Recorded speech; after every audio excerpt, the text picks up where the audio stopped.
Welcome to the channel of seekers. ਅੱਜ ਦੇ ਇਸ ਸੈਸ਼ਨ ਵਿੱਚ ਅਸੀਂ 10ਵੀਂ ਜਮਾਤ ਦੇ ਪਹਿਲੇ ਪਾਠ ਰਸਾਇਣਿਕ ਕਿਰਿਆਵਾਂ ਅਤੇ ਸਮੀਕਰਨਾਂ ਵਿੱਚੋਂ ਵਿਸਥਾਪਨ ਕਿਰਿਆ, ਦੋਹਰਾ ਵਿਸਥਾਪਨ ਕਿਰਿਆ ਅਤੇ ਅਵਖੇਪਨ ਕਿਰਿਆਵਾਂ ਬਾਰੇ ਐਕਟੀਵਿਟੀਜ਼ ਦੁਆਰਾ ਜਾਣਾਂਗੇ। ਤਾਂ ਆਓ ਫਿਰ ਜ਼ਿੰਕ ਅਤੇ ਹਾਈਡਰੋਕਲੋਰਿਕ ਤੇਜ਼ਾਬ ਵਿਚਕਾਰ ਵਿਸਥਾਪਨ ਕਿਰਿਆ ਦੀ ਐਕਟੀਵਿਟੀ ਦੇਖਦੇ ਹਾਂ। ਇਸ ਐਕਟੀਵਿਟੀ ਲਈ ਸਾਨੂੰ ਜ਼ਿੰਕ ਮੈਟਲ, ਪਰਖ ਨਲੀ ਅਤੇ ਪਤਲੇ ਹਾਈਡਰੋਕਲੋਰਿਕ ਤੇਜ਼ਾਬ ਦੀ ਲੋੜ ਹੋਵੇਗੀ। ਹੁਣ ਤੁਸੀਂ ਜ਼ਿੰਕ ਅਤੇ ਪਤਲੇ ਹਾਈਡਰੋਕਲੋਰਿਕ ਤੇਜ਼ਾਬ ਵਿਚਕਾਰ ਹੁੰਦੀ ਹੋਈ ਐਕਟੀਵਿਟੀ ਦੇਖ ਰਹੇ ਹੋ।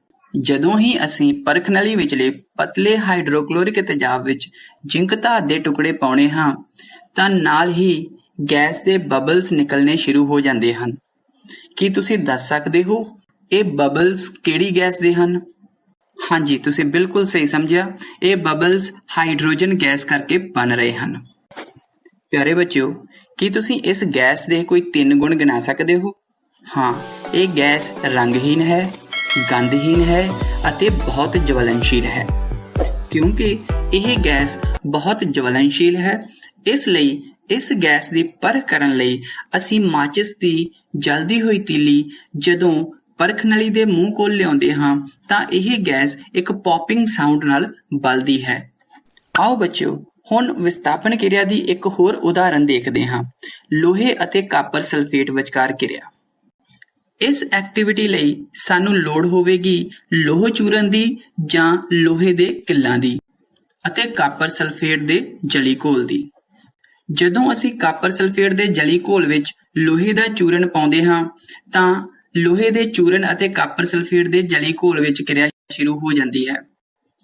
ਇਸ ਕਿਰਿਆ ਦੌਰਾਨ ਲੋਹਾ ਕਾਪਰ ਨੂੰ ਕਾਪਰ ਸਲਫੇਟ ਵਿੱਚੋਂ ਵਿਸਥਾਪਿਤ ਕਰ ਦਿੰਦਾ ਹੈ ਅਤੇ ਕੁਝ ਸਮੇਂ ਬਾਅਦ ਇਸ ਘੋਲ ਦਾ ਰੰਗ ਹਲਕਾ ਹਰਾ ਹੋ ਜਾਂਦਾ ਹੈ ਅਤੇ ਭੂਰੇ ਰੰਗ ਦੀ ਕਾਪਰ ਧਾਤ ਬੀਕਰ ਦੇ ਤਲ ਹੇਠ ਇਕੱਠੀ ਹੋ ਜਾਂਦੀ ਹੈ। ਆਓ ਹੁਣ ਅਸੀਂ ਵਿਸਥਾਪਨ ਕਿਰਿਆ ਦੀ ਪਰਿਭਾਸ਼ਾ ਦੇਖਦੇ ਹਾਂ। ਜਿਸ ਰਸਾਇਣਿਕ ਕਿਰਿਆ ਵਿੱਚ ਇੱਕ ਤੱਤ ਦੂਜੇ ਤੱਤ ਨੂੰ ਉਸ ਦੇ ਯੌਗਿਕ ਦੇ ਘੋਲ ਵਿੱਚੋਂ ਵਿਸਥਾਪਿਤ ਕਰ ਦਿੰਦਾ ਹੈ, ਉਸ ਕਿਰਿਆ ਨੂੰ ਵਿਸਥਾਪਨ ਕਿਰਿਆ ਆਖਦੇ ਹਨ। ਪਿਆਰੇ ਬੱਚਿਓ, ਆਓ ਹੁਣ ਜ਼ਿੰਕ ਅਤੇ ਹਾਈਡਰੋਕਲੋਰਿਕ ਐਸਿਡ ਅਤੇ ਲੋਹੇ ਅਤੇ ਕਾਪਰ ਸਲਫੇਟ ਵਿਚਕਾਰ ਹੋਈ ਵਿਸਥਾਪਨ ਕਿਰਿਆ ਦੀ ਰਸਾਇਣਿਕ ਸਮੀਕਰਨ ਲਿਖਣੀ ਸਿੱਖਦੇ ਹਾਂ। Zinc hydrochloric acid forward arrow zinc chloride plus hydrogen. ਲੋਹੇ ਅਤੇ ਕਾਪਰ ਸਲਫੇਟ ਵਿਚਕਾਰ ਰਸਾਇਣਿਕ ਕਿਰਿਆ ਦੀ ਸਮੀਕਰਨ iron plus copper sulphate forward arrow copper plus iron sulphate. ਹੁਣ ਅਸੀਂ ਦੋਹਰਾ ਵਿਸਥਾਪਨ ਕਿਰਿਆ ਨੂੰ ਵੀਡੀਓ ਵਿੱਚ ਦਿਖਾਈ ਐਕਟੀਵਿਟੀ ਦੁਆਰਾ ਸਮਝਾਂਗੇ। ਤਾਂ ਸਭ ਤੋਂ ਪਹਿਲਾਂ ਅਸੀਂ ਦੇਖਦੇ ਹਾਂ ਲੈਡ ਨਾਈਟ੍ਰੇਟ ਅਤੇ ਪੋਟਾਸ਼ੀਅਮ ਆਇਓਡਾਈਡ ਵਿਚਕਾਰ ਦੋਹਰਾ ਵਿਸਥਾਪਨ ਕਿਰਿਆ। ਤੁਹਾਡੇ ਸਾਹਮਣੇ ਪਰਖ ਨਲੀ ਵਿੱਚ ਲੈਡ ਨਾਈਟ੍ਰੇਟ ਦਾ ਜਲੀ ਘੋਲ ਲਿਆ ਗਿਆ ਹੈ। ਜਦੋਂ ਹੀ ਅਸੀਂ ਇਸ ਜਲੀ ਘੋਲ ਵਿੱਚ ਪੋਟਾਸ਼ੀਅਮ ਆਇਓਡਾਈਡ ਦੇ ਜਲੀ ਘੋਲ ਦੀਆਂ ਕੁਝ ਬੂੰਦਾਂ ਪਾਉਂਦੇ ਹਾਂ ਤਾਂ ਰਸਾਇਣਿਕ ਕਿਰਿਆ ਹੋਣ ਕਰਕੇ ਲੈਡ ਆਇਓਡਾਈਡ ਦੇ ਪੀਲੇ ਅਵਖੇਪ ਬਣਦੇ ਹਨ, ਜਿਵੇਂ ਕਿ ਤੁਸੀਂ ਵੀਡੀਓ ਵਿੱਚ ਦੇਖ ਰਹੇ ਹੋ। ਇਹ ਐਕਟੀਵਿਟੀ ਦੋਹਰਾ ਵਿਸਥਾਪਨ ਕਿਰਿਆ ਦੀ ਇੱਕ ਸ਼ਾਨਦਾਰ ਉਦਾਹਰਣ ਹੈ। ਆਓ ਹੁਣ ਦੋਹਰਾ ਵਿਸਥਾਪਨ ਕਿਰਿਆ ਦੀ ਇੱਕ ਹੋਰ ਉਦਾਹਰਨ ਦੇਖਦੇ ਹਾਂ, ਬੇਰੀਅਮ ਕਲੋਰਾਈਡ ਅਤੇ ਸੋਡੀਅਮ ਸਲਫੇਟ ਵਿਚਕਾਰ ਕਿਰਿਆ। ਤੁਹਾਡੇ ਸਾਹਮਣੇ ਇਸ ਪਰਖ ਨਲੀ ਵਿੱਚ ਅਸੀਂ ਬੇਰੀਅਮ ਕਲੋਰਾਈਡ ਦਾ ਜਲੀ ਘੋਲ ਲਿਆ ਹੋਇਆ ਹੈ। ਜਦੋਂ ਹੀ ਅਸੀਂ ਬੇਰੀਅਮ ਕਲੋਰਾਈਡ ਦੇ ਇਸ ਜਲੀ ਘੋਲ ਵਿੱਚ ਸੋਡੀਅਮ ਸਲਫੇਟ ਦੇ ਜਲੀ ਘੋਲ ਦੀਆਂ ਕੁਝ ਬੂੰਦਾਂ ਪਾਉਂਦੇ ਹਾਂ ਤਾਂ ਤੁਰੰਤ ਹੀ ਸਫੇਦ ਅਵਖੇਪ ਬਣ ਜਾਂਦੇ ਹਨ।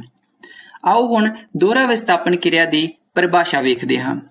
ਜਿਸ ਰਸਾਇਣਿਕ ਕਿਰਿਆ ਵਿੱਚ ਅਭਿਕਾਰਕਾਂ ਦੇ ਆਇਨਾਂ ਦੀ ਆਪਸ ਵਿੱਚ ਅਦਲਾ ਬਦਲੀ ਹੁੰਦੀ ਹੈ, ਉਸ ਰਸਾਇਣਿਕ ਕਿਰਿਆ ਨੂੰ ਦੋਹਰਾ ਵਿਸਥਾਪਨ ਕਿਰਿਆ ਆਖਦੇ ਹਨ। ਉਦਾਹਰਨ, ਜਿਸ ਤਰ੍ਹਾਂ ਕਿ ਅਸੀਂ ਹੁਣੇ ਹੀ 2 ਉਦਾਹਰਨਾਂ ਵੇਖੀਆਂ ਹਨ। ਆਓ ਹੁਣ ਅਸੀਂ ਇਹਨਾਂ ਦੋਨਾਂ ਰਸਾਇਣਿਕ ਕਿਰਿਆਵਾਂ ਦੇ ਸਮੀਕਰਨ ਲਿਖਦੇ ਹਾਂ। Sodium sulphate plus barium chloride forward arrow barium sulphate ਜੋ ਕਿ ਸਫੇਦ ਅਵਖੇਪ ਹਨ प्लस सोडियम क्लोराइड। दूसरी उदाहरण lead nitrate plus potassium iodide forward arrow yellow precipitates of lead iodide ਭਾਵ ਕਿ ਲੈਡ ਆਇਓਡਾਈਡ ਦੇ ਪੀਲੇ ਅਵਖੇਪ ਪਲੱਸ ਪੋਟਾਸ਼ੀਅਮ ਨਾਈਟ੍ਰੇਟ। ਆਓ ਹੁਣ ਵੇਖਦੇ ਹਾਂ ਸਾਡੇ ਲੈਕਚਰ ਦਾ ਆਖਰੀ ਟੌਪਿਕ ਅਵਖੇਪਨ ਕਿਰਿਆ। ਅਵਖੇਪਨ ਕਿਰਿਆ ਦੀਆਂ ਵੀ ਅਸੀਂ ਦੋ ਉਦਾਹਰਨਾਂ ਲਵਾਂਗੇ।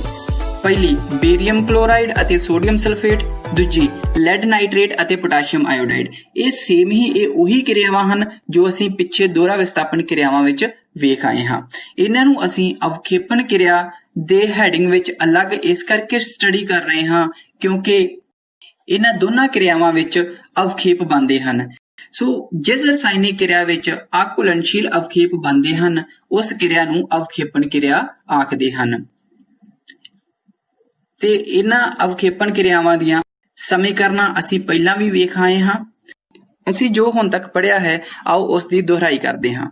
ਪਹਿਲਾ ਪ੍ਰਸ਼ਨ, zinc, copper, lead, sodium, potassium ਅਤੇ ਬੇਰੀਅਮ ਦੇ ਚਿੰਨ੍ਹ ਲਿਖੋ। ਦੂਸਰਾ ਪ੍ਰਸ਼ਨ, ਹਾਈਡਰੋਕਲੋਰਿਕ ਐਸਿਡ ਅਤੇ ਸਲਫਿਊਰਿਕ ਐਸਿਡ ਦੇ ਰਸਾਇਣਿਕ ਸੂਤਰ ਲਿਖੋ। ਤੀਸਰਾ ਪ੍ਰਸ਼ਨ, ਲੈਡ ਨਾਈਟ੍ਰੇਟ ਦਾ ਸੂਤਰ ਲਿਖੋ। ਕਾਪਰ ਸਲਫੇਟ ਦਾ ਰੰਗ ਅਤੇ ਸੂਤਰ ਦੱਸੋ। ਪੰਜਵਾਂ ਪ੍ਰਸ਼ਨ, ਬੇਰੀਅਮ ਕਲੋਰਾਈਡ ਅਤੇ ਸੋਡੀਅਮ ਸਲਫੇਟ ਦਾ ਸੂਤਰ ਬਣਾਓ। ਛੇਵਾਂ ਪ੍ਰਸ਼ਨ, ਲੈਡ ਆਇਓਡਾਈਡ ਦੇ ਅਵਖੇਪ ਦਾ ਰੰਗ ਦੱਸੋ। ਸੱਤਵਾਂ ਪ੍ਰਸ਼ਨ, ਬੇਰੀਅਮ ਸਲਫੇਟ ਦੇ ਅਵਖੇਪ ਕਿਸ ਰੰਗ ਦੇ ਹੁੰਦੇ ਹਨ। ਅੱਠਵਾਂ ਪ੍ਰਸ਼ਨ, ਵਿਸਥਾਪਨ ਅਤੇ ਦੋਹਰਾ ਵਿਸਥਾਪਨ ਕਿਰਿਆਵਾਂ ਦੀ ਪਰਿਭਾਸ਼ਾ ਲਿਖੋ। ਆਖਰੀ ਪ੍ਰਸ਼ਨ, ਅਵਖੇਪਨ ਕਿਰਿਆ ਦੀ ਪਰਿਭਾਸ਼ਾ ਉਦਾਹਰਨ ਸਹਿਤ ਲਿਖੋ।